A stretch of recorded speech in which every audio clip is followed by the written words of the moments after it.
Jerusalem, October 1187. The air was thick with smoke. It drifted through the narrow alleys, curling around shattered stone and broken gates, clinging to the cries of the defeated. The once proud banners of the Crusader kingdom, crosses stitched in red, lay trampled in the dirt, soaked in ash and blood. From the city's high walls, the surviving defenders looked down upon an ocean of banners fluttering beneath them. The green, the black, and the crescent standard of Salah ad-Din Yusuf ibn Ayyub, Saladin. The walls that had resisted for nearly a century now seemed to sag with exhaustion. For those inside, the memory of 1099 still haunted them like a curse, when Crusader knights had stormed the city and left tens of thousands slaughtered in the streets, Muslims, Jews, and Eastern Christians alike. Mothers had clutched children only to be cut down. Priests had been struck at their own altars. The survivors remembered, and they trembled. But now, as the gates opened and emissaries of the beaten Franks stepped forward, their hearts sank with another kind of fear. What vengeance would this man of the Crescent unleash? Saladin stood before them on horseback, his presence commanding yet strangely serene. The dust of battle still clung to his armor, and his dark eyes held the gravity of one who carried not only victory but responsibility. He listened as the defenders pleaded for mercy, voices quivering with the weight of generations. The silence stretched. Behind him, his generals waited. Some urged harshness, revenge for decades of Crusader brutality. Others whispered restraint, for the city was holy to all faiths, a place where cruelty might echo across eternity. At last, Saladin spoke. His voice was firm, steady, carrying not only to the envoys but to the city walls where countless eyes watched. "You will not suffer as our people did when your forefathers came," he declared. "The blood of the innocent will not flow in these streets. Those who can pay ransom will be free. Those who cannot, we will not abandon them." The words rippled through the air like a tide. In the stunned silence, even the wind seemed to pause. Mercy, not massacre. Compassion, not cruelty. This was not the vengeance they had feared, but something far more disarming. The city surrendered. As the gates swung wide, Saladin entered not as a butcher, but as a guardian. He ordered soldiers to guard the Church of the Holy Sepulchre, to protect Christian holy sites from desecration. He forbade looting, forbade slaughter. Pilgrims who had traveled across continents wept, not because they had been spared from death, but because they had encountered in their conquerors something unexpected: honor. Who was this man? This warrior who had crushed the might of Christendom at Hattin, reclaimed the holiest city of Islam, yet refused to let his victory descend into bloodshed? How did a child born on the banks of the Tigris, in a world fractured and divided, come to stand as the master of empires and the nightmare of kings? To understand the conqueror of Jerusalem, one must return decades earlier, to a night on the banks of the river where destiny first opened its hand. The year was 1137. The fortress town of Tikrit lay shrouded in the darkness of winter. In a modest house within the citadel, Najm ad-Din Ayyub paced anxiously. His wife was in labor, her cries muffled behind the stone walls. Outside, the river murmured against its banks, indifferent to the struggles of men. By dawn, a child was born, Yusuf ibn Ayyub. Small, fragile, unremarkable to the eyes of the midwives. Yet his birth carried with it an omen. That same night, Ayyub and his family were forced into exile. Their patron had fallen from power. Their household was stripped of privilege.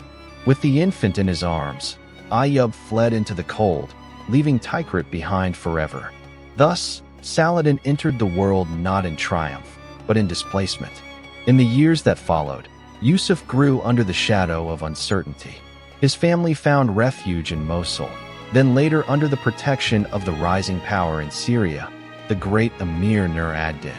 In the bustling courts of Damascus, Yusuf was educated not only in the art of war, but in the subtler weapons of faith and learning. He studied the Quran, listened to scholars debate law and philosophy, absorbed the poetry of Arab culture. He was, by temperament, more inclined to books than to swords, to quiet contemplation rather than battlefield fury. Yet the world into which he had been born did not allow the luxury of peace. The Muslim world lay splintered: Abbasids in Baghdad, Seljuks in Anatolia, Fatimids in Egypt, Emirs feuding in every corner. And in the heart of this chaos, the Crusader states stood like iron thorns, kingdoms of foreign knights carved out of Muslim lands, their castles looming over trade routes, their armies raiding with impunity. What chance did a boy of Kurdish stock, the son of an exile, have of changing this fractured world? For now, Yusuf seemed destined for a life of service under greater men. His uncle Shirkuh, a seasoned commander in Nur ad-Din's army, took him under his wing. It was Shirkuh who would first pull him away from the quiet libraries of Damascus and thrust him into the violent crucible of Egypt, a land whose fate would shape his own. But before Egypt, before crowns and conquests, there was simply the boy, Yusuf, watching his father in prayer, listening to scholars describe the glories of a united ummah when Islam had once stretched from Spain to Persia, hearing whispers of the Crusaders' sack of Jerusalem, tales told with such sorrow they carved themselves into his soul. These stories lingered, shaping the boy who would become the man. In his silence, he carried them, like embers banked for a fire yet to come. What force could awaken those embers into flame? It would not be ambition alone, for Yusuf ibn Ayyub was no reckless seeker of crowns. If anything, he resisted the weight of command when it was first thrust upon him. But destiny has its own designs, and the world around him was unraveling. From the smoke of Jerusalem to the cradle of Tikrit, the path stretched before him, one marked by war, faith, betrayal, and mercy. The boy born into exile would become the man before whom empires trembled. And as the crescent rose above Jerusalem's walls in 1187, the world could not yet know that this was only the beginning of a story that would echo for centuries. The land groaned under the weight of division. From the plains of Mesopotamia to the shores of the Mediterranean, banners of rival dynasties rose like shards of a shattered mirror, each fragment glinting in its own direction. The Abbasid caliphs in Baghdad still claimed the mantle of Islam, but their voice was hollow, their empire a ghost of its former self. Once, their word had commanded armies and scholars alike. Now, they presided over ceremonies, little more than symbols draped in silk, while power slipped from their hands into those of ambitious warlords. To the west, in the Nile Valley, the Fatimid caliphs clung to their crumbling throne in Cairo. Their empire, once radiant, was collapsing under its own decay, weakened by intrigue, assassinations, and foreign pressure. Further north, the Seljuk sultans, who had once terrified the Byzantine emperors and humbled the Crusaders, had fractured into petty kingdoms, each prince vying against the other, each army draining the strength of Islam in endless, senseless civil wars. And in the midst of this chaos, for new scars bled across the Levant. The Crusader states, Jerusalem, Antioch, Tripoli, and Edessa, had been carved from the flesh of the Muslim world after the First Crusade. Their castles bristled along trade routes, their knights rode out on raids, and their very presence was a defiant wound, a reminder of the humiliation that had fallen upon the once great caliphates. The people of Syria and Palestine whispered still of the summer of 1099, when Jerusalem fell, when the Crusaders had marched knee-deep in blood through the streets of the Holy City, slaughtering tens of thousands. That memory burned like a brand, and yet, despite the horror, no single Muslim ruler had risen to heal the wound. Instead, brothers fought brothers, rulers betrayed allies, and armies that might have marched against the infidel were turned instead against each other. It was into this fractured world that Yusuf ibn Ayyub was born in 1137, in the fortress town of Tikrit. On the night of his birth, his father, Najm ad-Din Ayyub, a Kurdish officer, was already a man in disgrace. Exiled from favor, stripped of his command, he stood on the banks of the Tigris, clutching the infant swaddled in rough cloth. His household was banished from Tikrit that very night. The river whispered in the darkness, carrying them away into uncertainty. Perhaps it is a curse to be born tonight, one of the family's retainers murmured as they trudged through the cold. But Najm ad-Din shook his head, gazing at his newborn son. Or perhaps, he said quietly, it is destiny. The boy grew in exile, his childhood marked not by wealth or ease but by the ceaseless movement of a family searching for stability. In Mosul, the young Yusuf watched his father and uncle, Shirkuh, rebuild their fortunes under the patronage of the Zingid rulers. Nur ad-Din, the stern and pious emir who rose after his father Imad ad-Din Zengi, became their master. His ambition was to resist the Crusaders and restore the strength of Islam. And in his court Yusuf first glimpsed what unity might look like. Yet, as a boy, his heart leaned less toward swords and banners than toward books and prayer. He loved to sit in the shade of the mosques, listening to scholars debate law and recite poetry. His teachers remembered him as quiet, even hesitant. There was little in his manner to suggest that this boy of Kurdish stock would one day shake the foundations of Christendom. And still, beyond the walls of his study, the fractured world pressed closer.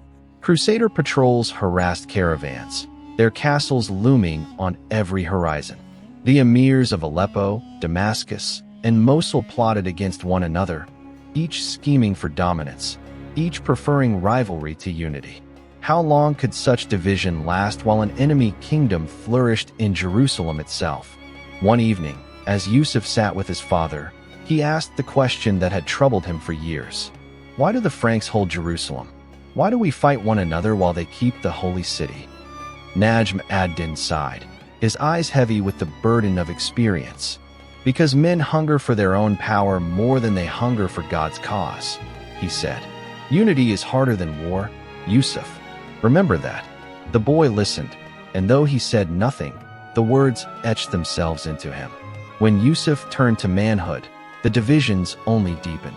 The Fatimid caliphs in Egypt quarreled among themselves, their viziers assassinating one another in the palace halls. The Zengids eyed their neighbors with suspicion. Even the Abbasids in Baghdad remained more concerned with ceremony than with the cries of pilgrims robbed on the roads to Mecca. And through it all, the Crusader lords tightened their grip, their knights growing rich from plunder, their ports filling with ships from Europe. It seemed that Islam would never rise again. Yet, destiny often waits in the silence of unlikely hearts. Though Yusuf preferred the scholar's life, fate would not permit him to remain in the shadows. His uncle Shirkuh, a fierce and unrelenting commander, saw in him a mind that was both patient and sharp. Books will teach you wisdom, Shirkuh told him once, his hand heavy on the young man's shoulder. But the world is a battlefield, and on that field, wisdom must wear armor. What choice did Yusuf have but to follow? The fractured world was pulling him, as it pulled all men of ambition toward its center. Egypt, with its ancient riches and its decaying throne, had become the prize that both Crusaders and Zengids desired. To Cairo, armies would march, and into Cairo Yusuf would be carried, whether he willed it or not. The boy born by the Tigris, who once asked why his people fought one another instead of the invader, was about to step into the very storm he had long questioned. The world was broken. The Crusaders stood strong. The caliphates lay weak. And somewhere, deep within, Yusuf ibn Ayyub began to feel the stirrings of a purpose he had not yet named. But what happened when this quiet, reluctant youth was thrust into the furnace of Egypt, when intrigue and ambition would test every conviction he had carried from his father's house? The answer was waiting just beyond the Nile. The court of Nur ad-Din in Damascus shimmered with ambition. Beneath the high arches of the citadel, soldiers sharpened their blades while scholars debated in the shade of the courtyards. Here, among the hum of politics and piety, Yusuf ibn Ayyub, known already to some as Salah ad-Din, the righteousness of faith, moved quietly, his presence more reserved than commanding. He was of Kurdish blood, his family rooted in the rugged mountains that stretched between Mesopotamia and Anatolia. His father, Najm ad-Din Ayyub, had raised him with dignity and faith, and his uncle Shirkuh, fierce and broad-shouldered, had carved their clan's place within Nur ad-Din's service. It was Shirkuh, not Yusuf, who embodied the image of a warrior lord, fiery, blunt, and ever eager for battle. Yusuf, by contrast, seemed almost unsuited to the din of arms. He loved books, the company of scholars, the rhythm of Quranic recitation. His manner was calm, even hesitant, and he confessed to friends that he preferred the serenity of study to the brutality of war. Yet the tides of history cared little for preference. His uncle's rising star would draw him into the crucible whether he longed for it or not. Nur ad-Din trusted Shirkuh as one of his most capable generals. Together, they dreamed of extending Zingid influence into Egypt, a land wealthy beyond compare but weakened by intrigue. The Fatimid caliphs, Shura rulers in a Sunni world, were rotting from within. Viziers murdered one another, and the palace echoed with conspiracies. For Nur ad-Din, Egypt was the prize that could surround the Crusader states from both east and west. For Shirkuh, it was the stage upon which to leave his mark. One evening, when the lamps burned low in Damascus, Shirkuh summoned his nephew. The older man's voice was gravelly, carrying both command and affection. "Yusuf," he said, "I will march to Egypt. It is time you march with me." Saladin bowed his head. "Uncle, I am not you. My heart finds no joy in war." Shirkuh's eyes narrowed, a smile tugging at his lips. "And that is why you must come. The world has too many men who love blood for its own sake. Better it should have one who fears it." And so, reluctantly, Saladin prepared to ride. The army that set forth in 1164 was a mosaic of ambition. Syrian warriors hardened by years of border wars, Kurdish riders loyal to Shirkuh, and zealots who followed Nur ad-Din's banner of jihad. Saladin rode among them, a commander by name, though his thoughts lingered more on the uncertainty of what lay ahead than on dreams of glory. The march south was grueling. Across deserts and through narrow passes, the soldiers moved toward the fertile lands of the Nile. Saladin watched as men perished of thirst, as horses stumbled in exhaustion. He felt the weight of command pressing in, not as triumph, but as burden. He was learning, step by step, that to lead was to watch men die under your orders. When they entered Egypt, the land seemed another world entirely. Lush fields, wide rivers, and cities that glittered with ancient majesty. Yet beneath the beauty, the kingdom was in chaos. Vizier Shawar, desperate to hold his fragile position, had invited Nur ad-Din's army for support. But alliances in Cairo shifted like sand, and within weeks Saladin found himself entangled in a labyrinth of betrayal. At Bilbais, the Zingid army clashed with Crusader forces who had marched from the north to counter their arrival. Saladin, riding at his uncle's side, saw for the first time the thunder of a battlefield not as a distant tale, but as living horror. Knights in heavy armor drove into their ranks, swords flashing, lances shattering. He remembered later how the cries of wounded men mingled with the trumpet calls, how the air grew thick with dust and blood. Fear not at him. He was no Shirkuh, bellowing commands with fire in his eyes. Instead, Saladin felt a cold weight in his stomach. What if he failed? What if his men broke under his uncertain voice? Yet in that fear, he discovered something unexpected, a resolve not born of lust for victory, but of duty. If these men trusted him, then he could not falter. The campaign dragged on with shifting fortunes. In Cairo, palaces changed masters like actors on a stage. Shawar one week, his rivals the next. Shirkuh played the game with brutal skill, striking fear into allies and enemies alike. And Saladin, quietly, absorbed every detail. The treachery of courtiers, the arrogance of crusaders, the fragile balance of power that could topple with one betrayal. One night, after a day of fruitless negotiations, Shirkuh found his nephew alone, gazing at the Nile. The river glimmered in the moonlight, endless, eternal. "Does it trouble you, Yusuf?" the uncle asked. Saladin nodded slowly. "I see how men kill for thrones, how they burn cities for pride. I wonder if God meant us for this." Shirkuh laughed, though not unkindly. "The world is not as we wish it, boy. It is as it is. If you would change it, you must master it first. Remember this night, Yusuf. One day, you may stand where I stand." The words unsettled him. He had never sought to stand in Shirkuh's place. Yet the river flowed on, carrying with it the possibility of a destiny he could not yet see. In the years that followed, Saladin returned to Egypt more than once, each campaign dragging him deeper into the struggle. He learned diplomacy as much as war, discovered how to weigh loyalty against necessity, and watched his uncle's health falter under the strain of ceaseless ambition.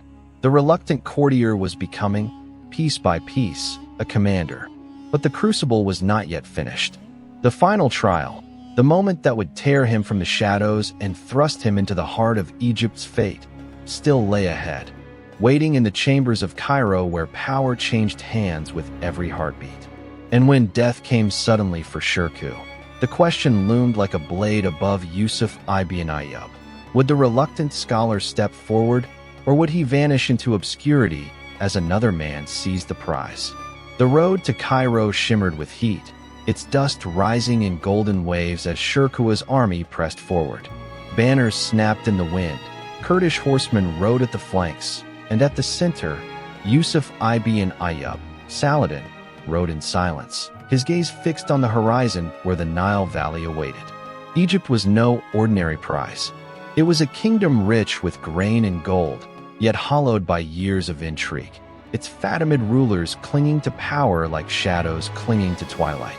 Whoever controlled Cairo would hold the keys to the eastern Mediterranean. The city revealed itself at last, minarets piercing the sky, palaces gleaming with ivory and mosaics, the markets of Fustat spilling with traders from Africa, Arabia, and Byzantium. But beneath the splendor, tension lay coiled like a serpent. The Fatimid caliph, Aladid, was a boy, a puppet in the hands of his viziers. Behind his gilded throne, factions whispered and plotted, each more ruthless than the last. And from beyond the deserts, Crusaders watched with greedy eyes, their fleets probing Egypt's ports, while Byzantine envoys lingered at the court, eager to extend their influence. It was into this labyrinth that Shirkuh strode like a lion, his soldiers thundering at his back. Saladin followed, younger and less certain, his heart heavy with unease. He had never desired power. He was a man of faith and books, not palaces dripping with deception. Yet the moment his boots touched the stone of Cairo's streets, he knew he was stepping onto a stage where every gesture, every silence, would be weighed like coin. Shirkuh wasted no time. The Fatimid vizier Shawwar, desperate to cling to authority, sought alliances with whomever could keep him alive. One week he turned to Shirkuh, the next to Amalric, king of Jerusalem. For Cairo, loyalty was a tool to be traded, and betrayal a habit worn as easily as a robe. Saladin watched, appalled at the gamesmanship. To him, war was burden enough. This world of whispered promises and sudden daggers felt darker still. At Bilbais and Alexandria, armies clashed again. Crusader knights thundered against Shirkuh's ranks. Byzantine banners glinted beside them. Saladin commanded troops for the first time, and though fear gnawed at him, discipline carried him forward. In Alexandria, when the city's gates threatened to collapse under siege, he organized defenses with quiet resolve, inspiring men not by fiery speeches, but by his calm endurance. Those who fought beside him began to see not just a scholar's nephew, but a leader forged in fire. Still, victories were fleeting. Alliances turned, peace collapsed, and Shirkuh's army returned again and again to the Nile, summoned by Fatimid desperation. Saladin came to know Cairo intimately, its hidden alleys, its scent of spices and smoke, its great palaces where the caliph's court shimmered with silks and conspiracies. Each return drew him deeper into the currents of intrigue, though he resisted, preferring to remain at his uncle's side, content to observe, to learn, to pray for guidance. Then fate struck with sudden cruelty.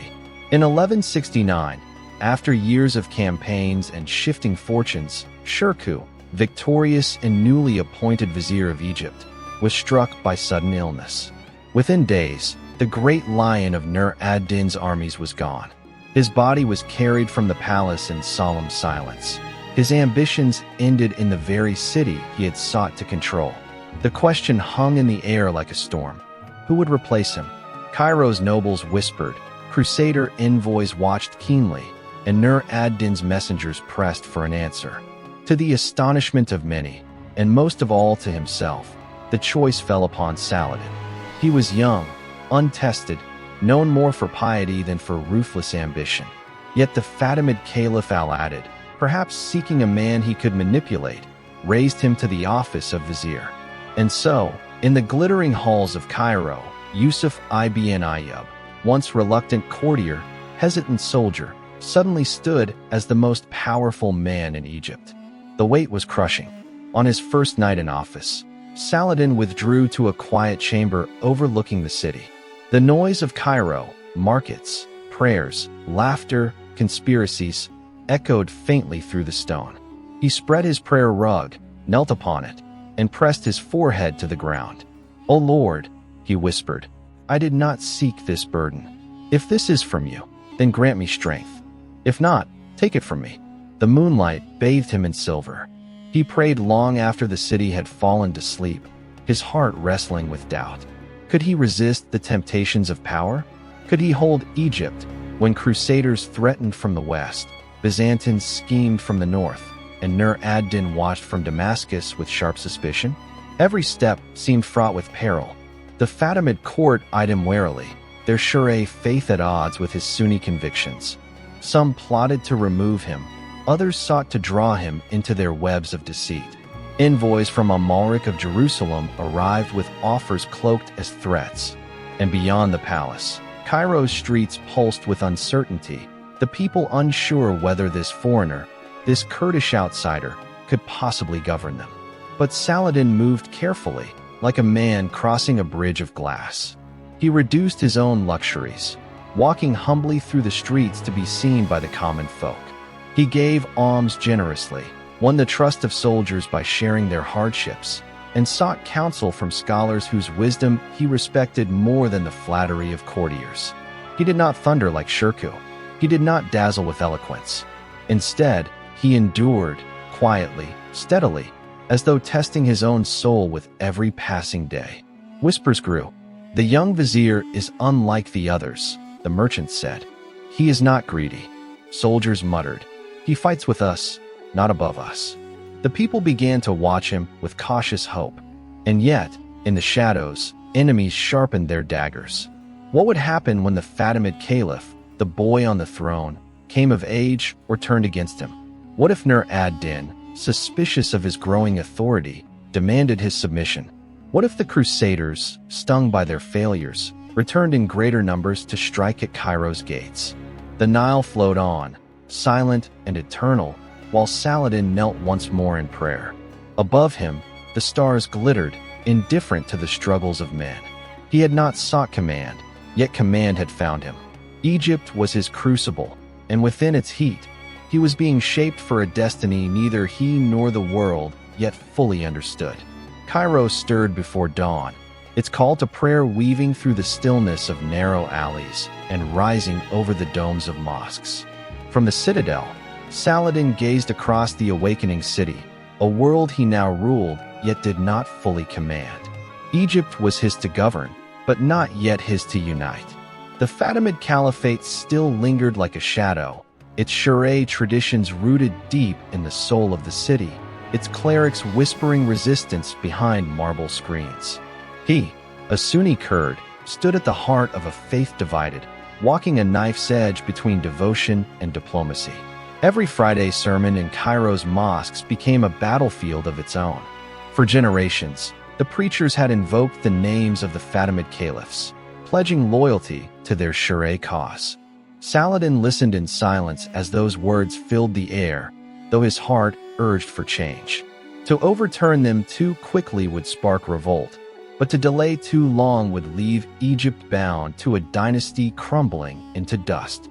So, slowly, carefully, he replaced imams with men loyal to him, teaching the city to hear different names, different prayers.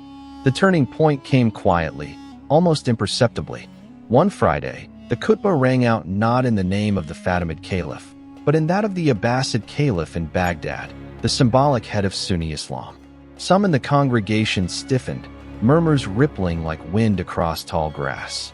But there was no uprising, no storm of blades. Instead, silence spread, then acceptance. In that moment, the centuries-old Fatimid claim began to dissolve, replaced by Saladin's steady hand. Yet the task was far from finished. Cairo's palaces still teemed with intrigue. Fatimid loyalists plotted in hidden courtyards, their eyes watching for weakness. Saladin knew he could not rule by force alone. He gave generously to the poor, repaired canals that fed the Nile's lifeblood into Egypt's fields, and built schools and mosques that proclaimed his vision not with blood, but with stone. He understood that power held by fear was fragile, but power woven into the fabric of daily life could endure. Still, doubt haunted him. In his private chambers, away from soldiers and scribes, he wrestled with his thoughts. Was he dismantling the Fatimid Caliphate out of faith or ambition? Could he claim loyalty to Nur ad-Din in Damascus while wielding such independence in Cairo? He knelt at night, whispering prayers, searching for clarity in a world where politics tangled endlessly with devotion. And in Damascus, Nur ad-Din watched. The ruler who had lifted Shirkuh and Saladin into Egypt now peered across the desert with suspicion. Reports reached him daily. Saladin dismissing Fatimid officials, Saladin raising his own army, Saladin acting with the authority of a king. Did he still serve his master in Damascus? Or was he carving out a throne of his own? Nur ad-Din's advisors urged action. Egypt grows rich under Yusuf's hand, they warned. If he forgets his loyalty, he will eclipse you. Letters passed between them, polite words veiling deeper tensions. Saladin signed his with humility, pledging obedience, but each stroke of ink felt heavier than the last. He knew Nur ad-Din's gaze was fixed upon him, sharp as a hawk's. To falter would mean ruin, but to yield entirely would undo the fragile authority he was building in Egypt. So he balanced, step by cautious step. He sent tribute to Damascus, soldiers and supplies to support Nur ad-Din's wars against the Crusaders.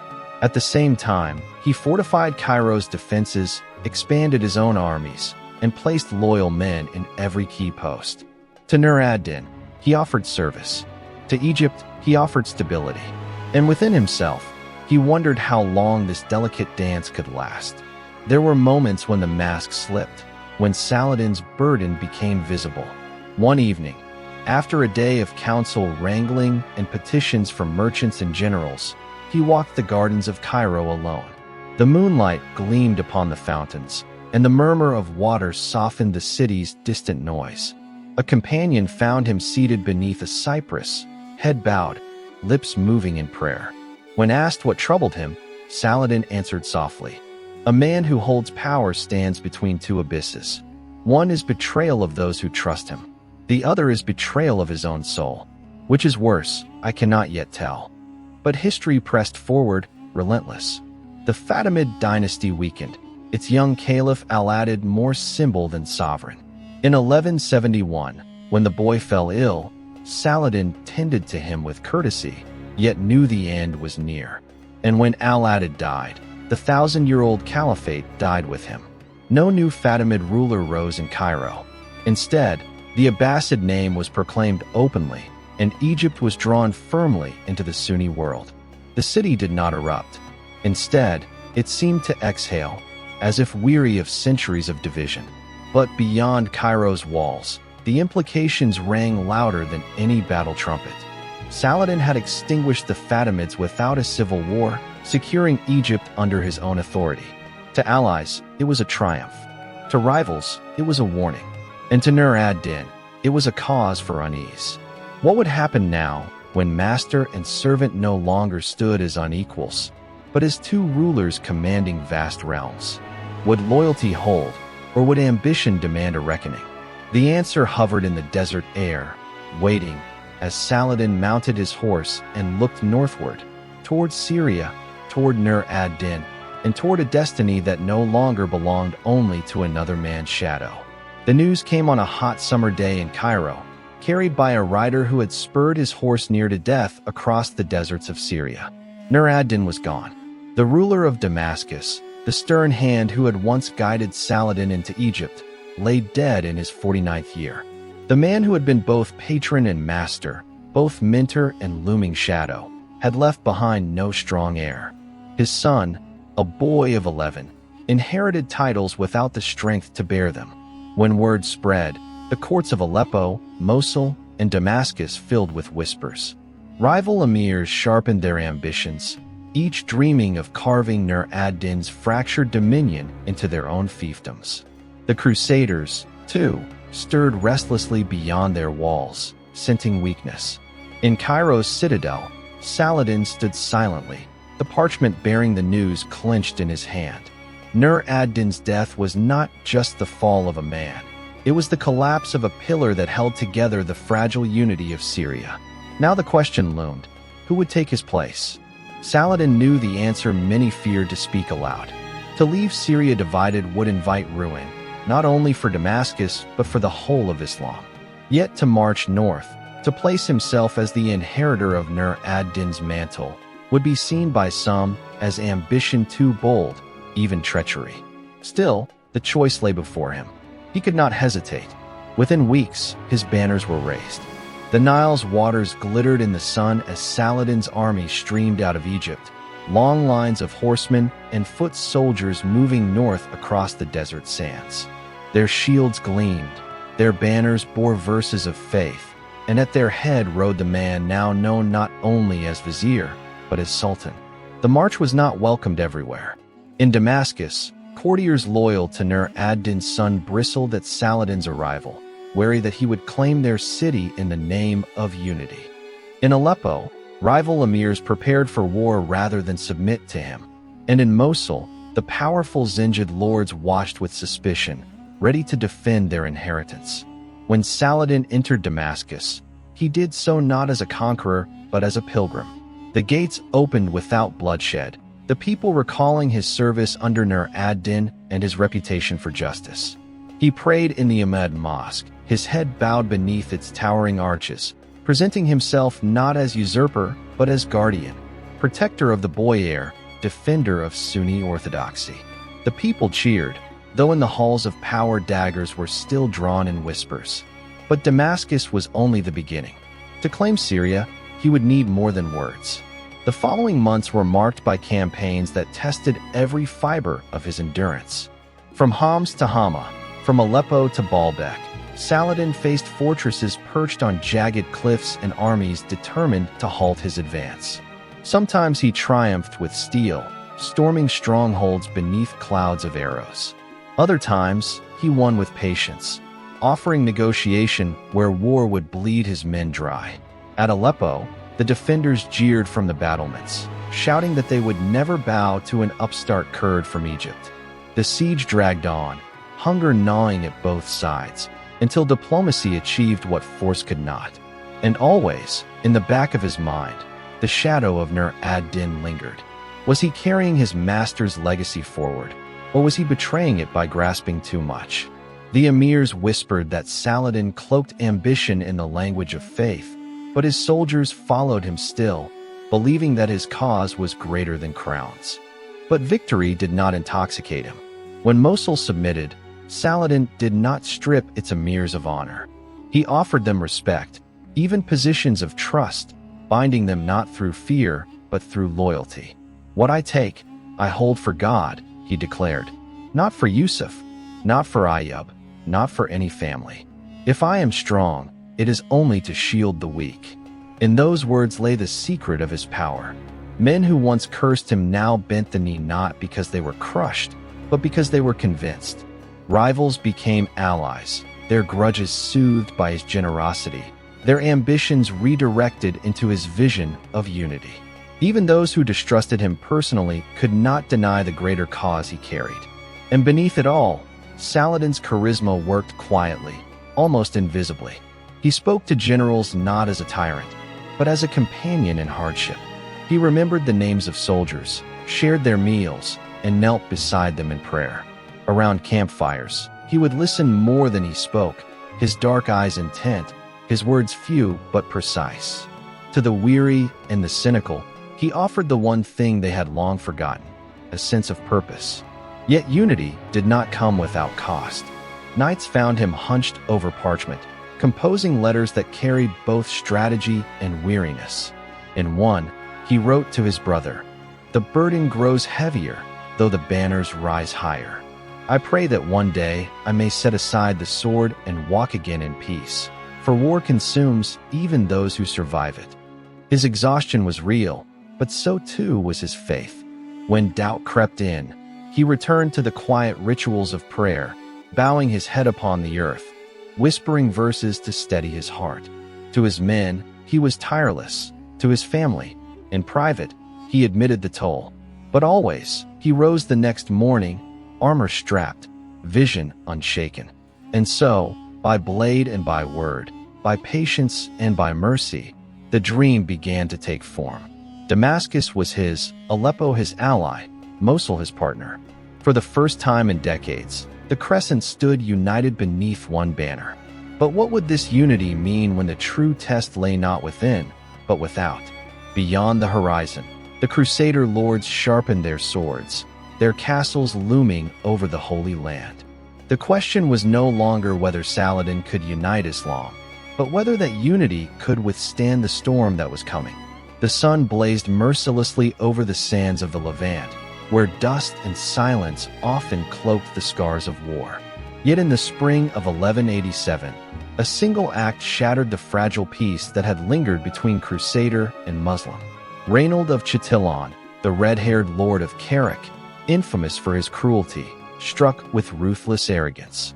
He seized a caravan of Muslim pilgrims and merchants bound for Mecca, slaughtering guards, seizing goods, and dragging innocents into captivity. For him, truces were parchment and honor a jest. But for Saladin, this was no jest. It was sacrilege. When the news reached Damascus, the Sultan's fury was cold and steady, not the reckless blaze of temper, but the iron resolve of a man whose patience had finally broken. In the great hall of his palace, surrounded by generals and jurists, he swore before them all, "By God, I will kill Reynold with my own hand. I will make the earth remember that no oath can be broken without consequence." His words did not echo like a threat, but like a prophecy. This was no longer a war of raids and counter-raids, of border skirmishes and shifting truces. Saladin framed it now as jihad, a holy struggle not of conquest alone, but of faith, of justice, of uniting the scattered and the weary under one banner. His voice carried the weight of centuries of humiliation and hope. To fight now was to fight for more than land. It was to fight for God. Across the cities of the Islamic world, his call went out. From the pulpits of Cairo, Damascus, and Mosul, preachers thundered with words that stirred the hearts of the faithful. Messengers galloped along the desert tracks, bearing Saladin's summons sealed in green. Tribes in Arabia, warriors from the highlands of Kurdistan, archers from the valleys of Armenia, horsemen from the plains of Mesopotamia, all were called to the banner of the Sultan. And they came, the roads filled with men carrying bows, spears, and swords. Lines of camels trudged with supplies. Women sang prayers as their sons departed. In the courtyards of mosques, smiths hammered helmets and burnished shields, sparks flying into the night like falling stars. The air vibrated with chants and recitations, voices lifted in unison. God is great, and his cause is just. In Damascus, the mustering ground became a sea of humanity. Banners fluttered in every color. The green of Cairo, the black of Aleppo, the white of Mosul, all now united under the crescent standard of Saladin. The Sultan himself rode among them on a dark Arabian stallion, clad in simple mail, his turban black, his face solemn. He was not adorned like a king of splendor, but carried himself as a servant of faith. Soldiers cheered his passing, some pressing forward just to touch his stirrup, as if strength could be shared through the leather of his reins. And yet, behind the grandeur of mobilization, there was strain. Saladin bore the weight of not only war, but expectation. In his chambers, away from the cries of Allahu Akbar, he confessed to his closest companions the enormity of the task. If I falter, if we are broken, all that has been built will scatter like sand before the wind. He prayed long into the night, forehead against the ground, whispering verses to steady his heart. Still, Dawn always came, and with it, new determination. From Cairo's palaces to the nomad tents of the Arabian desert, the call had bound men together who had once been divided. No longer were Egypt, Syria, and Mesopotamia fractured rivals. Under Saladin, they were a tide, gathering to crash upon the Crusader states. But how would this holy tide meet the castles of the Franks? Could the dream of unity hold when the first blood was shed, when the swords of Christendom met the crescent blades of Islam on the open field? For now, Saladin mounted his horse, looked upon the vast host swelling at his command, and raised his hand. The army roared as one, a thunder that seemed to shake the very stones of Damascus. And in that moment, the holy war began to march, its path set toward a destiny written in both fire and prayer. The summer sun over Galilee was merciless. It burned the earth until the soil cracked and the air shimmered like molten glass. Beneath that sky, two armies moved, one as a river of discipline, the other as a desperate march of pride and faith. It was July, in the year of our Lord 1187, when the fate of the Holy Land would be decided not in whispers of diplomacy, but in fire and blood. The Crusaders had gathered in force, banners of Jerusalem, Antioch, and Tripoli whipping against the wind. At their head rode King Guy of Lusignan, his crown more a burden than a blessing. His face taut with worry, he dared not confess to his men. Around him were the great lords of the Frankish states, and with them the relic that was said to guard them all, the true cross, carried aloft on a gilded frame, its presence a reminder that heaven itself marched at their side. But their enemy knew the land better than they.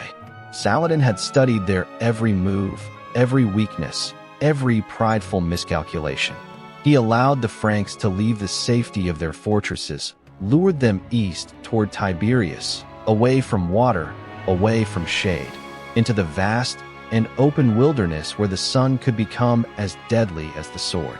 His cavalry darted like hawks, harassing the columns, cutting stragglers from the line, keeping the knights always on edge, never at rest. For 2 days the Crusaders marched under a torment that seemed almost apocalyptic. The waterskins emptied, horses stumbled and fell, their tongues swollen and blackened. Men licked dew from their shields at dawn, scraping moisture from iron just to wet their lips. The voices that once sang hymns now croaked curses, and still Saladin pressed them deeper, ever deeper, until at last they found themselves at the twin peaks near Tiberias, known as the Horns of Hittin. There, Saladin struck. At dawn, the Muslim army appeared as if summoned by the desert itself. Tens of thousands of horsemen, banners streaming, drums pounding, the chant of Allahu Akbar rolling like thunder across the plain. Archers loosed volleys that darkened the sky, arrows falling like a storm of iron. Then came the smoke, brushwood set ablaze around the Crusader camp, the wind carrying choking clouds that blinded eyes and seared lungs. Caught between fire, heat, and steel, the Crusaders began to falter. Their tight ranks wavered. The holy relic was raised high, but even its presence could not quench their thirst or soothe their terror. Knights in chainmail tore at their collars, gasping for air, while squires collapsed in the dust.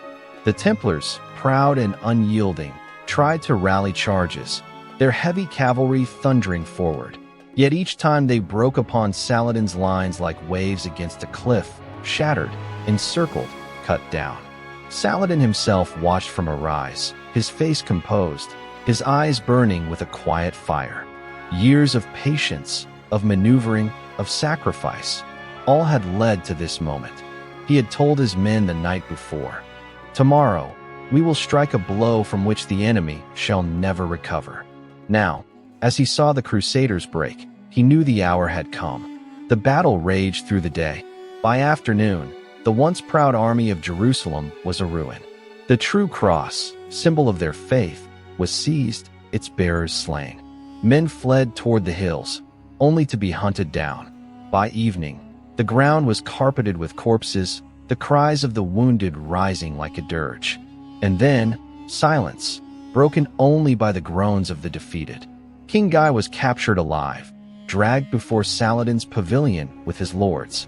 His face was pale, his crown long lost, his pride extinguished. With him was Reynold of Chatillon, the man who had broken truces, plundered caravans, and sworn to march on Mecca itself. Saladin regarded him with eyes as cold as the steel at his side. Hospitality demanded water for prisoners. A servant brought a cup, and Saladin himself handed it to King Guy, who drank deeply, life flooding back into his veins. Then Guy offered it to Reynold, but Saladin intervened. "It is not for him," he said. "I gave it not to him." For in their law, to drink from a host's hand was to be spared. Reynold was given no such mercy. Saladin rose, drew his sword, and with a single stroke struck Reynold down. It was not rage, but justice fulfilled, a vow kept since the day Reynold had defiled the peace of God's land. The Sultan wiped his blade and returned calmly to his seat, leaving the execution as testimony to his word. Saladin's wrath was measured, his promise unbreakable. Night fell over Hattin, and the campfires of Saladin's army burned across the hills like a ring of stars fallen to earth. In the Frankish camp, there were no fires, only prisoners, broken lords, and the echoes of defeat. The Crusader states, once mighty, now lay exposed, their knights slain, their king humbled, their sacred relic lost. What would follow this day? Cities that had stood for nearly a century would tremble at Saladin's approach. Jerusalem itself, the heart of the holy struggle, lay within reach. The crescent had triumphed over the cross at Hattin, and the course of history had shifted. But the battle was not the end. It was the beginning of something greater, a storm that would sweep over the Holy Land, reshaping the destiny of all who called it home. The gates of Jerusalem loomed ahead, scarred by time, weather, and war. It was late September 1187, and the air above the holy city shimmered with the haze of smoke and dust. From the surrounding hills, Saladin's banners billowed, a sea of green and black against the pale sky, their crescents catching the sun. The army that had broken the Crusader host at Hattin now stood before the walls of the city that had been the heart of Christendom in the east for nearly a century. Inside, despair reigned. Jerusalem's defenders were a shadow of the army that had once marched beneath its banners. Refugees filled its streets, women clutching infants, old men leaning on staffs, children peering through cracks in the walls as the drums of the besiegers rolled day and night. The Latin patriarch called for prayer, but even his voice trembled. They knew the history of their own conquest 88 years before. In 1099, Crusaders had stormed this very city and left it awash in blood, corpses piled in the streets, sacred shrines defiled. The memory lingered like a curse. Now, with Saladin at their gates, they feared vengeance in kind. Yet outside the walls, the Sultan's thoughts were far from slaughter. In his pavilion, he stood in silence, gazing toward the dome of the rock, its golden crown gleaming in the distance. His officers expected commands for the final assault, but Saladin delayed. He prayed long into the night, kneeling on a simple mat, asking not for victory, already assured, but for guidance. What would be written of this day? Would it be another tale of massacre, or a turning of the page? The assault, when it came, was swift and precise. Siege engines battered the gates, scaling ladders rose, and defenders crumbled before the relentless tide. By the end of the day, the Crusaders sued for terms. Balian of Ibelin, noble though weary, entered Saladin's tent. He had prepared himself for humiliation, for demands beyond endurance. Instead, he found the Sultan calm, dignified, and resolute. The terms were spoken clearly. There would be no slaughter. Those who could afford ransom would pay and leave unharmed. The poor, widows, orphans, the destitute, would not be left to the sword, but given mercy. The holy places of the Christians, the Church of the Holy Sepulchre, the Mount of Olives, would remain untouched, sanctuaries preserved by the Sultan's word. Balian listened in disbelief. "You would spare them?" he asked, searching Saladin's face for mockery. Saladin's reply was firm. "I am not he who came before me. The city is holy to us all. Blood cannot cleanse what is sacred." And so it was. On the second day of October, Jerusalem opened its gates. The city that had seen rivers of blood in 1099 now witnessed something entirely different. A march of order, of discipline, of dignity. Muslim soldiers entered not as butchers, but as guardians. The crescent reclaimed the city, yet the cross was not destroyed. Families filed out of the gates, guarded by Saladin's men, carrying what little they could on their backs. Those without coin were not abandoned. Saladin himself paid the ransoms of many who could not pay their own, a gesture whispered about in awe across the camps. The streets of Jerusalem filled with a solemn procession. Imams called the faithful to prayer from the restored mosques, their voices echoing across the city walls. The Dome of the Rock was purified, its marbles scrubbed, its golden dome shining like a beacon of renewal. Yet in another quarter, monks carried their relics with trembling hands, unharmed, protected by decree. The city wept, but not in terror. This was a morning of change, of history shifting beneath their feet. Witnesses could not help but compare the two captures.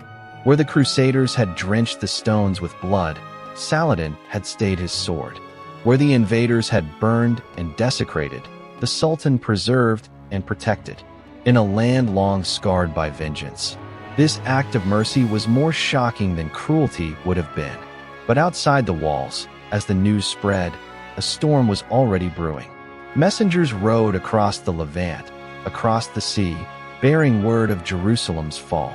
To Antioch, to Tripoli, to Rome, and beyond, to Paris, to London, to the courts of kings. When the tidings reached Europe, they struck like lightning. Jerusalem, the jewel of Christendom, the heart of pilgrimage, had been lost. The Holy Sepulchre was in the hands of the Saracen. In churches, bells tolled not for celebration but for lament. Priests thundered from pulpits, voices breaking with rage and sorrow. Mothers wept at the thought of Christ's tomb guarded by the crescent. Kings who had long quarreled now felt the weight of divine duty upon their crowns.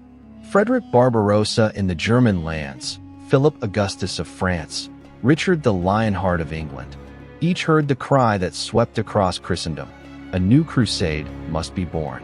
Yet within Jerusalem itself, the scene was quieter, almost intimate. Saladin walked the streets at dusk, cloaked not in armor, but in humility. Children peered from doorways, some Christian, some Muslim, their faces marked by fear and curiosity alike. He paused before the Church of the Holy Sepulchre, listening to the distant chant of monks within. He did not enter, but bowed his head, a gesture of respect. Then he turned toward the Haram al-Sharif, ascending its steps to pray in the Aqsa Mosque, tears filling his eyes as he pressed his forehead to the stone.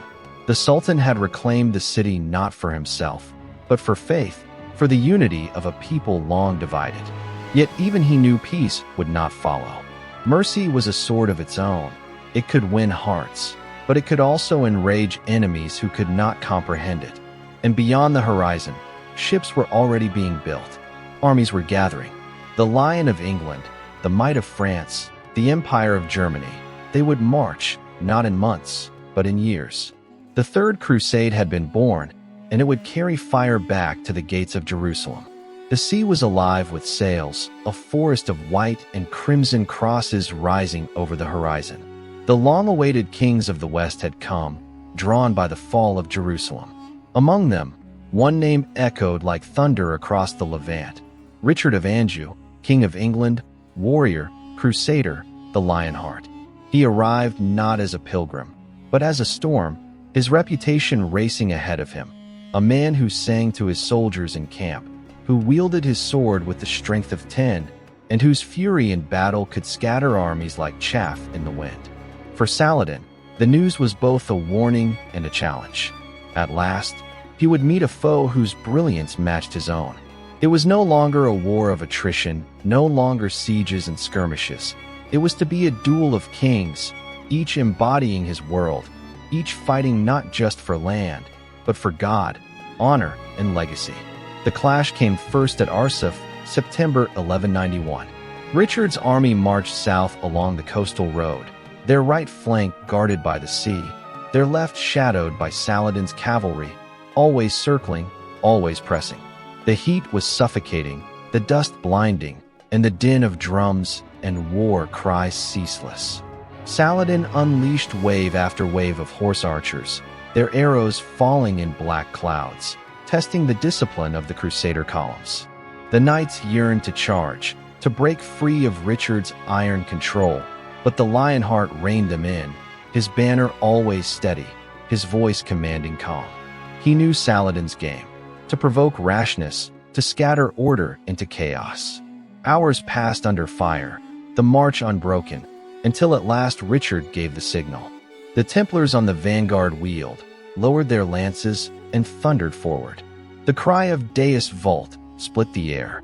The Frankish cavalry smashed into Saladin's lines, scattering them with terrible force. Richard himself rode at the heart of the charge, his great sword cleaving a path, his presence electrifying his men. Saladin, watching from a rise, did not flinch. He had seen such charges before, had felt their power. His troops fell back, regrouped, struck again. The battle swayed like a pendulum, charge and counterstrike, discipline against cunning. By day's end, Richard held the field. Arsuf was his victory, but it was not a rout. Saladin's army lived to fight another day, his ranks bloodied but not broken. He had lost a battle, but not the war. What would happen next? The duel of kings did not end at Arsuf. For months, it played out across the plains and fortresses of Palestine, each maneuver a move on a grand chessboard, each skirmish a test of will. Richard pushed toward Jaffa, rebuilding its walls, anchoring his supply lines. Saladin harried him constantly, striking where weakness showed, vanishing when the Lionheart wheeled to respond. Then came Jaffa, July 1192. The city had fallen briefly to Saladin's forces, its defenders overwhelmed. But before his men could consolidate, word spread like wildfire. Richard was coming. The Lionheart landed with a small force, so few that even his allies doubted the venture. Yet he strode ashore with sword in hand, his armor gleaming in the sun, his standard raised high. Panic rippled through the Muslim ranks. Was it an army behind him, or only this one man whose name had become larger than life? The battle was brutal, close, desperate. Richard fought in the front line, his blade rising and falling, his voice carrying over the clash of steel. Saladin's cavalry surged again and again, but the English king rallied his men, pushing them back with ferocity that stunned even seasoned veterans. By day's end, Jaffa was his, and Saladin's men, awed by the sheer force of Richard's presence, withdrew. Yet still, there was no decisive blow. Each victory was incomplete, each triumph shadowed by exhaustion and loss. Richard could not march on Jerusalem. His supply lines stretched, his army weary, the winter rains looming. Saladin, though still master of the Holy City, could not drive the Crusaders into the sea. The war of annihilation became instead a war of endurance, and within it, respect began to grow. It began with gestures. When Richard fell ill, fever burning his body, Saladin sent him fruit, snow from the mountains to cool his drink, and his own physician to tend him. When Saladin's brother Aladil visited the Crusader camp, he brought gifts and words of courtesy. Tales spread of Richard offering to marry his sister to Saladin's brother, a union that might have ended the war through kinship rather than steel. Across the lines, knights spoke in awe not only of Richard's valor but of Saladin's generosity, his justice, his unwavering dignity. They were enemies, yes, but enemies bound by a code both recognized, a chivalry that transcended faith. Each man saw in the other not a mere rival, but a reflection of himself, a king shaped by war, yet striving to embody honor in a world steeped in cruelty. In the evenings, when the fires burned low, soldiers whispered of the two monarchs as though they were figures from legend. One wore a crown of gold, the other the turban of Islam, yet each seemed touched by the same destiny, to clash, to contend, and perhaps, in some unspoken way, to understand one another. And so the war stretched on, neither side able to break the other. The dream of reclaiming Jerusalem haunted Richard, yet the weight of his kingdom at home pulled at him. Saladin longed for peace, for the unity he had built not to collapse under endless campaigns. Both men, for all their brilliance, were bound by the limits of time, of men, of fate. The duel of kings was not to be decided by sword or siege, but by the quiet recognition that neither could wholly triumph over the other. From the ashes of battle rose not just enmity, but respect, an echo of chivalry that would be remembered long after the banners of both crescent and cross had been furled. The summer heat pressed heavy on the plains of Palestine, the air thick with dust and fatigue. Years of war had ground both armies to the bone. The once mighty hosts that had thundered across the land were now shadows of themselves. Horses gaunt, banners torn, men weary from endless marches, sieges, and the gnawing hunger of hope deferred. Richard the Lionheart and Saladin, two giants of their age, had clashed time and again, each testing the other's strength, each refusing to yield. And yet, for all the blood spilled, Jerusalem remained out of reach. The dream that had drawn Richard across seas and kingdoms burned in his heart still. The sight of the holy city beneath his banner, the Church of the Holy Sepulchre, returned to Christendom. But he knew the truth as he rode the hills outside its walls. His army was too small, too strained, too fractured.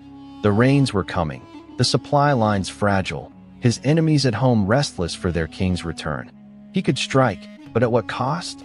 Jerusalem might fall, but he could not hold it, and to lose it again would be a disgrace worse than never having tried.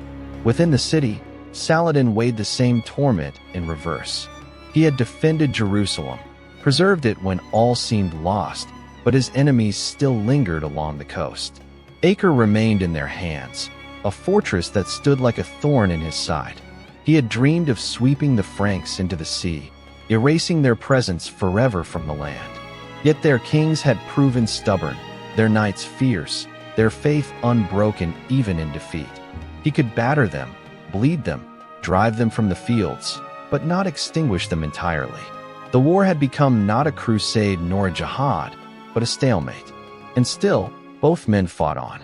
In September of 1192, Richard launched a final gamble, Jaffa, once again under siege. Saladin's troops had battered its walls, flooding into the city, their banners raised high. Yet Richard, bold as ever, landed with a small force and rallied the garrison. Sword in hand, he cut through the press of Saladin's men, his presence enough to turn panic into defiance. For 2 days the Lionheart fought like a man possessed, his armor drenched with sweat and blood, until the tide was turned. From the hills, Saladin watched in awe. Even his own emirs marveled. "By God," one whispered, "if all the kings of the Franks were like this man, the Muslims would never hold the land." It was admiration without surrender, respect born not of defeat, but of recognition. But even that victory could not change the larger truth. Richard could not march on Jerusalem, and Saladin could not drive him into the sea. Both were trapped in a war that neither could win outright, bound by exhaustion, by distance, by the toll of years. So it was that swords gave way to words. Messengers rode between the camps, bearing terms, counter-terms, and the weight of their master's pride. Richard demanded pilgrim access to the holy sites, protection for Christians within Jerusalem, and safe passage for merchants and travelers. Saladin, cautious yet pragmatic, agreed. He would not yield the city, never that, but he would open it to peace. Pilgrims from the west would once again kneel at the Holy Sepulchre, not as conquerors, but as supplicants under his protection. The treaty was sealed in September 1192, the ink as binding as any chain of steel. It was a compromise neither man truly desired, yet both understood. Richard had gained a foothold for Christendom. Saladin had kept the jewel of Islam. The War of Lions had ended not with triumph, but with balance. And beneath the cold words of treaty lay something deeper. The respect forged across battlefield and siege had grown into a bond rare in war.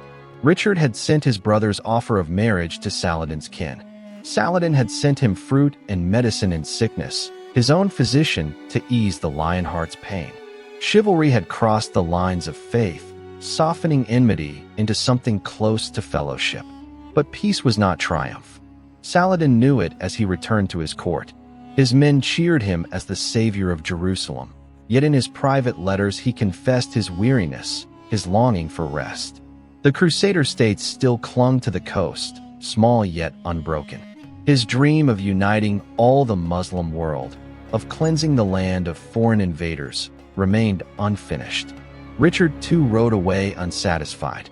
He had won battles that would be sung for centuries, his valor immortal, his name carved into the annals of legend.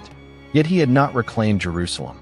The crown of triumph slipped through his fingers, leaving him to sail home with both glory and regret entwined. And so the land itself seemed to sigh with relief. Farmers returned to their fields, merchants to their stalls, pilgrims to their roads. The smoke of burning cities faded into the sky, leaving scars but also silence. The war had not ended the struggle between cross and crescent. It had only paused it, suspended between two men who had fought to the limits of their strength and found each other equal. In the twilight of that campaign, Saladin stood once more upon the walls of Jerusalem. The city stretched before him, its stones glowing gold in the setting sun. Somewhere beyond the horizon, the Lionheart was sailing home. They had fought as enemies, but in the echo of their duel lingered something eternal. The understanding that even in war, honor could shine, and that sometimes the greatest victory was simply to endure, unconquered. The torches burned low in the palace at Damascus, their light flickering against stone walls worn smooth by centuries of rule. Beyond the courts, beyond the clamor of soldiers and the bustle of petitioners, there was a quieter room. Here, Salah ad-Din Yusuf ibn Ayyub, the man the world called Saladin, sat alone. The world saw him as the Sultan, conqueror of Jerusalem, scourge of the Crusaders, the very embodiment of holy war. But within those private chambers, away from the banners and the clash of steel, another face emerged. He was a man who rose before dawn to kneel on the prayer mat, whispering verses of the Quran not as a show of piety, but as a soul in search of solace. His attendants often found him with tears streaming silently down his cheeks, the burdens of his throne pressing heavily upon him. Despite the vast wealth of his empire, Saladin lived with little indulgence. His robes were plain, often patched by hand. He slept on simple bedding, ate bread and broth when his soldiers did the same. He would give away gold as quickly as it came to him, distributing alms to the poor, ransoming captives, providing for widows and orphans. On more than one occasion, his treasurer reminded him that the coffers were empty. The Sultan would only smile faintly and say, "Better that it is spent in God's cause than weighed upon my soul." Yet even kings who turn from luxury cannot turn from flesh. His body, strained by decades of campaign, carried pain like a hidden chain. Those close to him whispered of fevers that left him trembling in the night, of aches in his stomach that gnawed through council meetings, of exhaustion that crept over him after long rides beneath the burning sun. And still he rode, still he planned, still he carried on. But what happened when the armor was set aside, when the throne stood empty for a night? One evening, as the call to prayer echoed across Damascus, Saladin lingered by the window. The city was alive with sound, merchants closing stalls, children laughing in narrow alleys, the cry of the muezzin rising like a river through the dusk. His youngest son entered quietly, carrying a small jug of water. The Sultan smiled, his eyes softening in a way no soldier had ever seen. He lifted the boy onto his knee, his hand resting gently on the child's back. For a moment, the conqueror of Jerusalem was only a father, a man whose heart longed for peace not in treaties or fortresses, but in the simple nearness of family. Yet peace remained a fleeting guest. Letters from across the empire lay stacked on the table. Disputes among emirs, unrest in Mosul, whispers of another crusade stirring in Europe. Saladin's hand trembled slightly as he broke the seals. He read by lamplight, the weight of each word settling into his weary frame. He had fought so long to unite his world, but unity was as fragile as glass. In private council, he confessed his doubts to his closest advisors. "They call me victorious," he murmured once. Yet what victory is it to win a city and lose so much blood? I fear that God will ask me, not how many battles I fought, but whether I sought peace with enough fervor. Those who heard him fell silent, and used to a ruler so willing to unveil the shadows of his own heart. But what did the people see? They saw a sultan walking among them without guards, listening to grievances in the market, pausing to comfort a beggar or pay a merchant fairly from his own purse. They saw him stop at a carpenter's shop, asking the man about his work, or join the common folk in prayer without distinction. His humility disarmed them more than any sword. For many, Saladin was not merely their ruler, he was their hope. Still, the strain of leadership exacted its price. Illness gnawed at him more sharply with each passing year. His physicians urged rest, bitter draughts, retreat from the rigors of command. But rest was a luxury he could not afford. Even when fever blurred his vision, he rose for prayer, received emissaries, and dictated letters. "The enemy does not wait," he said quietly once, "so neither can I." In those final years, the man behind the Sultan became more visible than ever. When winter winds swept Damascus, he ordered food distributed in every quarter, insisting the poor eat before the palace. When a scholar came seeking aid for his students, Saladin pressed the last of his coin into the man's hand, laughing gently. "I have nothing left, but God's treasures are endless." Yet there were nights when he collapsed into bed, his breath ragged, his body weak. Alone, his face revealed what he concealed from the world, not fear of death, but sorrow that his task remained unfinished. He had preserved Jerusalem, yes, but the Crusader fortresses still dotted the coast. The war, though tempered by treaties, had not truly ended. He worried that his sons might not hold together what he had built, that his empire might fracture the moment his hand fell still. And so he prayed, not for glory, not for more victories, but for mercy. Mercy upon his people, mercy upon his family, mercy upon his weary soul. But what happened next? The answer lay in the quiet mornings, when Saladin, despite illness, still greeted the dawn with the same resolve that had carried him across deserts and battlefields.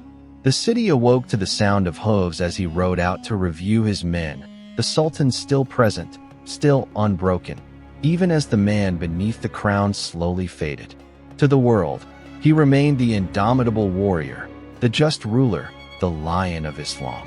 But within the shadows of his chamber, he was something more fragile, more human, a servant of God, a father, a man who had borne the weight of nations and discovered that even the strongest shoulders can tremble beneath it. And still he endured. The dawn broke pale over Damascus, the horizon painted in muted streaks of rose and ash.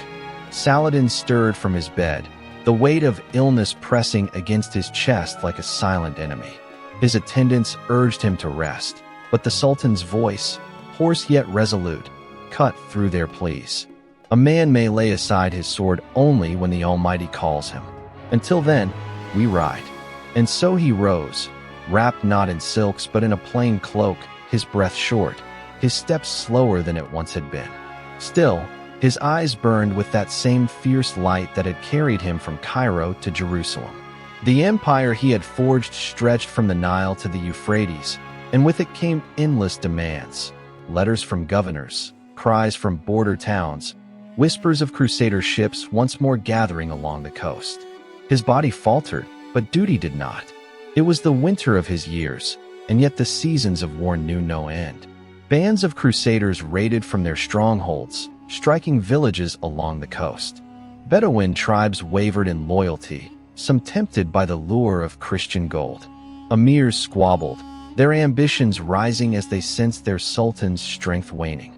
Saladin answered them all, sometimes with armies, sometimes with words, sometimes with the sheer gravity of his presence.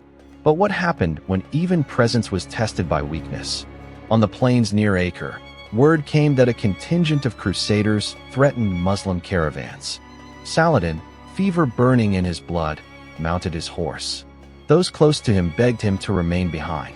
He only smiled thinly, gripping the saddle as if it were the last anchor to life itself. "How can I ask my men to face the sun and the sword," he whispered, "if I hide in shade?" His soldiers, watching him sway in the saddle yet refuse to yield, felt their own strength multiply. The clash was brief but brutal. Dust rose into the sky, and the cry of steel echoed against the sea. Saladin did not fight in the vanguard as once he had.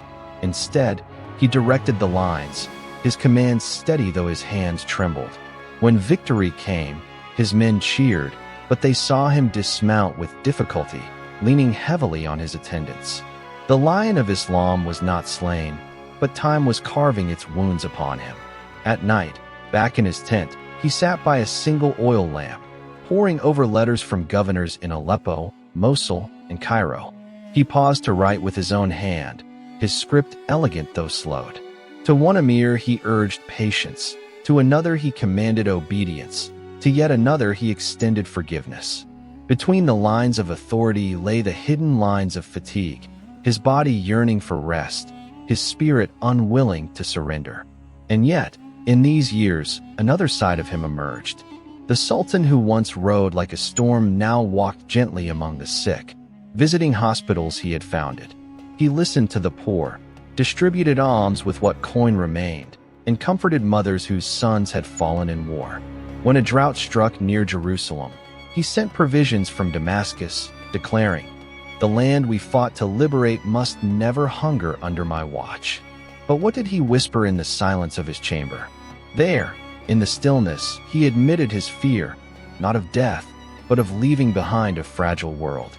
His empire was vast, but it was stitched together by loyalty to him alone. He wondered if his sons, divided in temperament, could hold together what he had bound with blood and patience. He prayed long into the night, asking that God guard the unity he had struggled to preserve. The campaigns dragged on. In the north, rival emirs tested his resolve, forcing him once more into marches across rain-slicked roads, his body shivering with chills even beneath layers of wool. In the south, Crusader raids demanded swift reprisals. Each time, Saladin answered. His physicians begged him to spare himself. He turned to them with a faint smile. "Rest will come soon enough. Until then, we ride." In those final months, his presence alone was enough to quiet dissent. Emissaries approached him with awe, noting his pallor, the thinness of his frame, the cough that racked him after long speeches, and yet they left convinced of his strength. For his will had become something greater than flesh, as if the man had already stepped into legend while still alive. One evening, as winter winds rattled the windows of Damascus, he gathered his commanders. The room was lit by torchlight, shadows flickering across their hardened faces. Saladin's voice, though weakened, carried the force of command. He spoke of vigilance, of faith, of unity. "The Franks will come again," he said. "When they do, you must remember, this land was not won by one man's sword, but by many hearts beating as one." They bowed, some with tears in their eyes, for they knew they were not merely hearing orders, but farewells. Yet the Sultan himself would not name them as such. For him, the struggle did not end until the Almighty decreed it. The next morning, despite the fever that left him drenched in sweat, he ordered his horse prepared. Wrapped in furs, he rode slowly through the streets of Damascus, the people pressing close to glimpse him. Children waved, women wept, men cried blessings upon his name. He raised a trembling hand in reply, his face pale but serene. And so the last campaigns of Saladin were fought not only with swords, but with spirit, with the sheer refusal of a man to abandon the duty that had defined his life. He resisted not only the Crusaders at the borders, but the frailty creeping through his veins. Each skirmish, each council, each act of charity became a final stand, not for conquest, but for endurance. But what happened when endurance itself began to fail? The answer lingered in the cold air of Damascus, in the watchfires along the coast, in the whispers of soldiers who still swore loyalty at the mere mention of his name.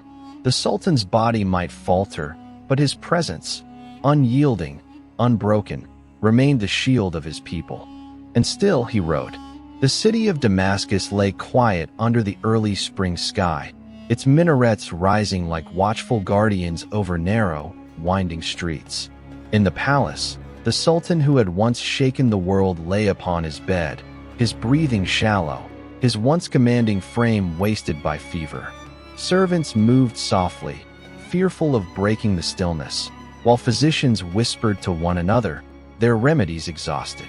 Outside the chamber, soldiers stood with bowed heads, men who had followed him from Cairo to Jerusalem, now powerless before the frailty of time. Saladin's chamber was bare by design. No silken hangings adorned the walls, no jeweled goblets or treasures littered the floor. A single Quran rested at his side, its pages worn from years of use. As the hours passed, he murmured prayers, sometimes too faint to hear. His sons stood nearby, struggling to contain their grief. At last, his eyes opened once more, and he gazed upon them with a faint smile. "I leave you not gold," he whispered, "but a name. Guard it with justice." By dawn, the Lion of Islam breathed his last. It was March 4th, 1193.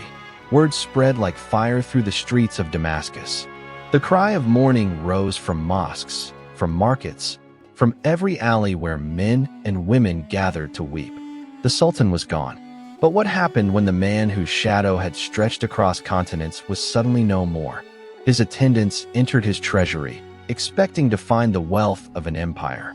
Instead, they discovered almost nothing. Saladin, ruler of Egypt, Syria, and beyond, had given away nearly all he possessed. There were no sacks of gold, no hoards of silver, only a few coins and a worn suit of armor. His shroud was to be purchased with borrowed money. To the poor he had given, to the sick he had built hospitals, to scholars he had endowed schools. He left behind no riches, only the legacy of generosity. The city trembled with grief. Muslims mourned their defender, Christians their noble adversary. Priests and imams alike spoke of him with reverence. His body was washed and wrapped in plain cloth, as he had wished, and placed upon a simple bier. Then began the funeral procession. The streets overflowed with mourners. Men tore their garments. Women wailed. Children clung to their fathers' cloaks. Merchants closed their shops. Soldiers laid down their arms. And scholars recited verses of the Quran. The bier was carried slowly through the heart of Damascus, beneath balconies crowded with faces, through markets hushed into silence, past the very mosques he had endowed. At every turn, new voices joined the lament until it seemed the whole city moved as one body, mourning not just a ruler, but a man who had embodied their hopes. But what was it about Saladin that drew such devotion, even from those who had once fought him? In the crowd were Christians who remembered his mercy after Jerusalem's fall, how he had spared the city from the fate it suffered in 1099, how he had ransomed prisoners rather than slaughter them. They wept alongside Muslims, their grief as genuine as any. Knights who had faced him in battle sent word of mourning, and in far-off Europe, chroniclers recorded his passing with respect, even awe. To his enemies he had been a foe of iron, but never a tyrant. The bier reached the Umayyad Mosque, its great walls echoing with the sorrow of thousands. Inside, the imams led prayers, the air thick with incense and grief. His sons knelt, tears streaming down their faces, while his generals, men hardened by decades of war, bowed their heads in silence. The Quran was recited over his body, and then he was lowered into the earth, in a modest grave beside the mosque. No golden tomb, no marble monument, only soil, plain and unadorned. And yet, in that simplicity lay his greatest statement. He had conquered kingdoms, humbled crusaders, united fractious lands, but in the end, he departed the world as he had lived within it, as a servant, not a king of wealth. But what happened to the empire he had so carefully bound together? Even as his body was laid to rest, whispers of division began to stir. His sons and brothers vied for authority, emirs weighed their loyalties, and old rivalries threatened to unravel what he had forged. Without his hand upon the reins, unity faltered. Territories that had bent to his will now strained against Damascus, eager for independence. His empire began to fragment, piece by piece, as if the great tapestry he had woven was coming undone. And yet, even as the political fabric frayed, his legend only grew stronger. Poets sang of his mercy, historians recorded his victories, and storytellers carried his name across deserts and seas. In Cairo, in Baghdad, in the courts of Europe, tales spread of the Sultan who had turned the tide of the Crusades and yet died with barely a coin to his name. He became more than a ruler. He became an idea, a symbol of honor in an age of brutality. In the years to come, Christians would hold him up as the ideal of chivalry, Muslims as the defender of the faith. His deeds were written in chronicles not with bitterness, but with reverence. Even Richard the Lionheart, his great adversary, was said to have spoken of him with admiration. Saladin had fought without cruelty, ruled without vanity, and died without wealth. His power lay not in what he owned, but in what he embodied. The funeral marked the end of a man, but the beginning of a myth. Thousands departed the Umayyad mosque in silence, carrying with them the memory of a leader whose life had been both sword and prayer. The streets of Damascus, still damp with tears, seemed to whisper his name. And far beyond, across the seas, kings and commoners alike would come to know it. The Sultan was gone, yet the shadow of Saladin remained, etched into stone, into scripture, into the very soul of the age. The centuries turned, empires rose and fell, yet the name of Saladin did not fade. In the East, he was remembered as the unifier of Islam, the man who reclaimed Jerusalem and restored dignity to a fractured world. In the West, astonishingly, he was revered not as a hated foe, but as the very model of what a knight should be. No other figure of the Crusades bridged those two worlds: warrior and peacemaker, conqueror and servant, feared opponent and admired example. 800 years have passed since he walked the earth, and yet his shadow lingers. What made him endure, when so many kings and sultans of his age have been reduced to names on brittle parchment? The answer lies not only in his victories, but in his character. Chroniclers tell us of a man who held back his sword when others would have struck, who wept at human suffering even as he commanded armies. His generosity was not confined to his own people. He fed prisoners, clothed widows, treated enemies with dignity. His mercy after the capture of Jerusalem stunned Europe, for the memory of the city's earlier massacre by Crusaders still haunted the Christian world. Where they had slaughtered, he had spared. Where they had shown vengeance, he had shown restraint. It was this choice, as much as his battlefield triumphs, that carved his name into legend. But what happened after his death, when memory became myth? Knights returning from the Holy Land carried stories of him back to Europe. In castles along the Rhine, in halls lit by firelight in Normandy and England, his name was spoken not with hatred, but with admiration. Troubadours sang of him, weaving his image into the ideals of courtly chivalry. To be like Saladin became a measure of greatness, even for those sworn to fight him. Centuries later, Richard the Lionheart, his greatest adversary, would be remembered almost always in the same breath, as if history itself could not separate the two. In the Muslim world, his legend grew in different tones. To the people of Cairo, Damascus, and Mosul, he was the Sultan who gave away his riches, the ruler who left behind almost nothing but his name. His tomb in Damascus became a place of pilgrimage, not for miracles, but for memory, the resting place of the man who had proven that justice and humility could live in the same heart as power. Generations of leaders invoked him. Sultan Baybars of Egypt, who fought the Mongols, cast himself as Saladin's heir. Ottoman sultans, centuries later, spoke of him when rallying their warriors. Even in modern times, his name has echoed, politicians, generals, and poets alike holding him up as a symbol of unity, dignity, and resistance against foreign dominion.